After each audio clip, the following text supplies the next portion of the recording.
नमस्कार, स्वागत है आपका इंसाफ की आवाज में। मैं हूं अभिलाषा दुबे। आइए देखते हैं आज की ताजा खबर। जमशेदपुर के साक्षी स्थित भारत पेट्रोलियम के नोजलमैन को रुपए गबन करने के आरोप में साक्षी थाना में पंप के मालिक और छोटे बाबू द्वारा 4 दिनों तक डंडे से पिटाई करने का मामला सामने आया है। बता दें कि भुक्तभोगी कर्मचारी उदय कुमार ने एमजेएम अस्पताल में इलाज कराने पहुंचने के दौरान बताया कि वह हररगुट्टू का निवासी है और पिछले 1 वर्ष से साक्षी स्थित भारत पेट्रोलियम में नोजलमैन के पद पर कार्यरत है, जहां तेल भराने आए ग्राहकों द्वारा ऑनलाइन पेमेंट करने के बाद पेट्रोल पंप के अकाउंट में विगत 8 महीनों से पैसे नहीं पहुंच रहे थे। कुछ लोग दोबारा आकर पेट्रोल पंप में पैसे भी देते गए। इसकी जानकारी उदय ने पंप के मैनेजर को दी, लेकिन उसकी बातों को अनदेखा किया जा रहा था।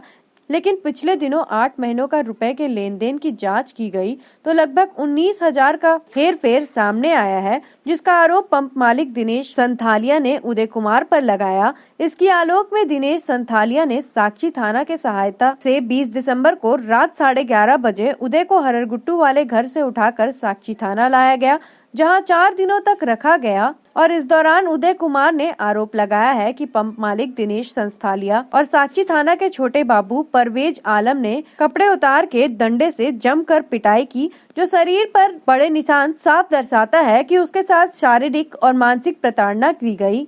वही 4 दिन तक कहता रह गया कि उसने पैसा गबन नहीं किया, लेकिन उसकी एक ना सुनी गई और लगातार उसकी पिटाई होती रही।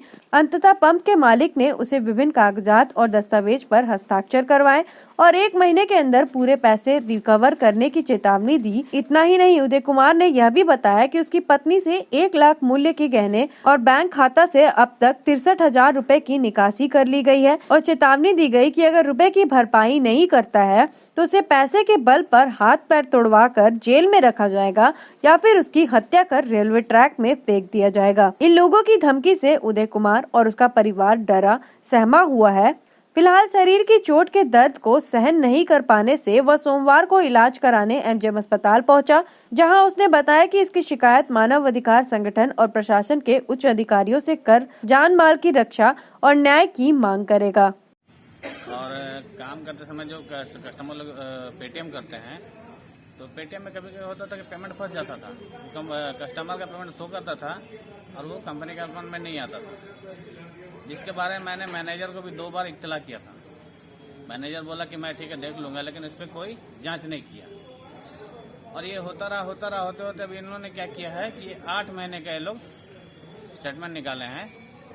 स्टेटमेंट निकाल के उसका जो रेशियो निकल रहा था अमाउंट का, उसको लेके मेरे को इन लोग साक्षी थाना के द्वारा घर से उठवाए, जबकि मैं घर में सो रहा था। रात के 11:30 बजे मुझे घर से उठाया गया। उठाने के बाद मुझे साक्षी थाना ला गया। लाने के बाद मुझसे पूछा जा रहा था कि ये 19 लाख रुपया कहाँ है। बोले जो पेटीएम को पैसे नहीं, ये 19 लाख रुपया हो गया। हाँ, तो 19 लाख रुपया कहाँ है। मैंने उनसे बार बार कहा कि सर मैं नहीं जानता हूँ, मैं नहीं लिया हूँ, क्योंकि मुझे इसके बारे में कुछ नहीं मालूम है। ये एक दिन होता रहा। एक दिन के बाद मुझे अंदर वाले रूम में बैठा दिया गया। उसके बाद दूसरे दिन मुझसे यही बात पूछा गया। मैं फिर भी यही बात कहता रहा कि सर मुझे नहीं मालूम, मैं नहीं जानता हूँ। बोले ठीक है, नहीं मालूम है ना, अभी तुम बकेगा थोड़ा देर के बाद में। उसके बाद क्या हुआ, बड़ा बाबू को जाने के बाद में मालिक सब अंदर बैठे हुए थे। बड़ा बाबू को जाने के बाद में मालिक आया। मालिक आने के बाद में वो भी फिर भी मेरे से पूछता रहा कि कहाँ पैसा करते। कौन है मालिक? मालिक दिनेश संथालिया, जो चेंबर के सदस्य हैं जी। तो उन्होंने मुझसे पूछा कि कहाँ है पैसा, क्या किया पैसा, कहाँ खर्चा किया पैसा। मैंने कहा सर मैं नहीं लिया हूँ पैसा, मैं नहीं जानता हूँ इसके बारे में। तो उन्होंने लाठी लेके 4-5 लाठी पहले मुझे मारा दिनेश संथालिया ने। उसके बाद फिर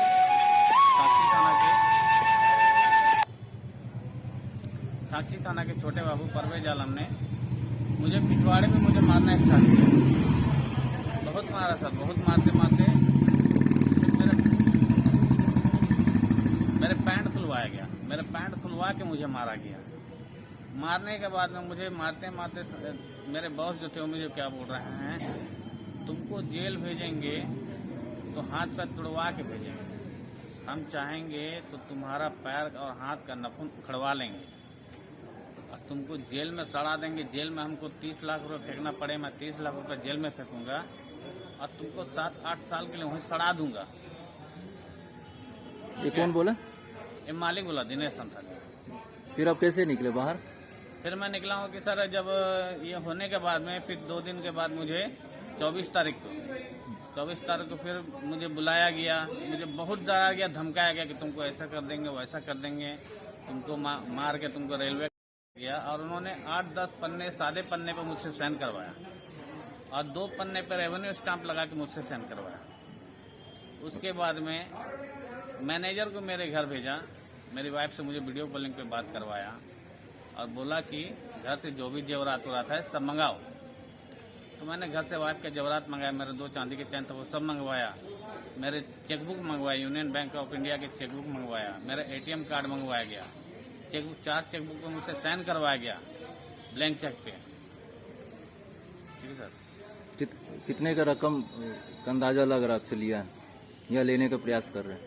वो मुझे बोला कि मैं तुमको पहले तो उन्होंने कहा कि मुझे एट ए टाइम चाहिए 7.5 लाख रुपया। मैं बोला सर मैं लिया नहीं तो मैं अपने पैसे कहाँ से ला के दूंगा। जेवरात कितने के हैं? जेवरात हमारा है लगभग करीबन 1,70,80,000। और बैंक में नगद कुछ?